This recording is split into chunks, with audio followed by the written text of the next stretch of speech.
Hiya, it's Bonnie Van Danger reading and ranting about books. I've read the book that probably millions of people are reading thanks to Harry Potter, and that's the J.K. Rowling one, The Casual Vacancy. There you go. She doesn't really need me to promote her, but having said that, it is actually an incredibly good read, and I had never read a Harry Potter book. You probably all know the story. It's about a local council. It begins with a death and it ends with a death. A chap called Barry Fairbrother, who was on the council, had died in a village called Pegford, and it's a quintessentially English story in that there is nice Pegford and there's not so nice adjacent Pegford called the Fields, and of course there are tension between these two about the group that wants to come into the Pegford area and those who want it to be exiled. I had a friend who said that none of the characters were really very likeable in The Casual Vacancy, but in fact the children are likeable. The adults are pretty unattractive, although some of them you end up having some sympathy for, like the principal. But the children, apart from one, are almost always put upon by the adults and are finding they're negotiating their way around the world, and they are actually the most human and the most likeable of the characters. It's quite a dark book. It's got it's a sad ending. It ends with a death as well. It's quite acerbic. It's occasionally funny. It's very perceptive, and it's a brilliant analysis of a community and probably of England and its very modern class factions at the moment. So yeah, it's a great read. I know that there were many criticisms that Harry Potter's books were often overwritten, but this, although it's a big book, it's 500 words, it just sort of rattles you along. It's a sort of more tart version of Joanna Trollope in a way. Terrific characters. There is a huge array of characters. It does take, I don't think I ever got the hang of them all in the end, but it was immensely readable, perceptive, and sad. This book, I don't know why I read Where'd You Go, Bernadette? It's a new book and it's by Maria Semple. It's her first novel and she's got lots of really important friends. Jonathan Franzen, she thanks him and he raves about it, and so does Kate Atkinson and Helen Fielding. And so I read this book. Jonathan Franzen tore through this book with heedless pleasure. She's a TV writer, and actually if you thought that none of the characters were that attractive in J.K. Rowling, you will loathe the characters in Where'd You Go, Bernadette, because all of them are massive high achievers, as in geniuses. They're exceptional human beings who look down their noses at ordinary folk. And the mother's a brilliant architect. I can't remember what the father does, but he's something brilliant as well, and the daughter's brilliant at everything.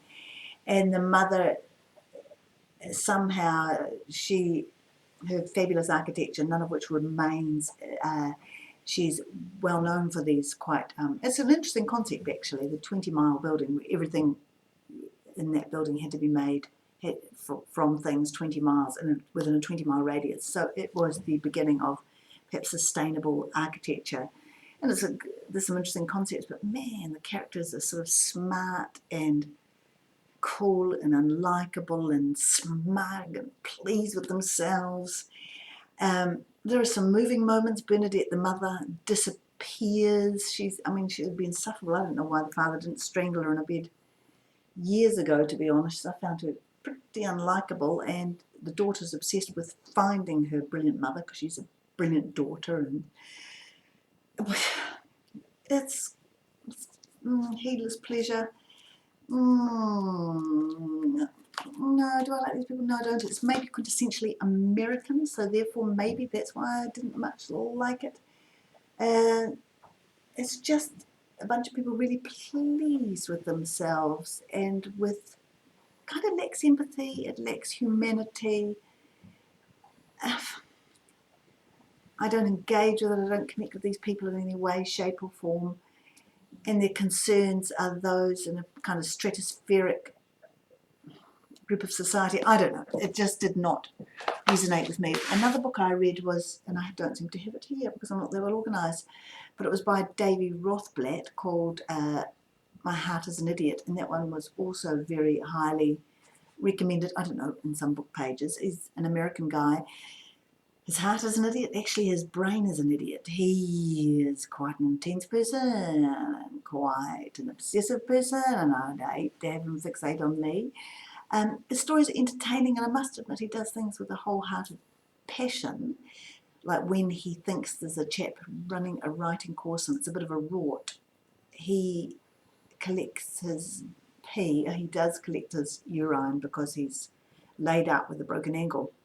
Collects them all in bottles and makes sure that this chap gets them. But it's not just bitter. He in the end befriends this chap inadvertently, of course. So there's some odd, funny twists. He's more likable because he realizes he's hopelessly flawed and hopelessly obsessive and hopelessly a bunch of other things. But after a few stories of his hopeless and kind of scary obsessions, I certainly wouldn't want Davy Rothblatt running after me. It wears thin. It wears thin.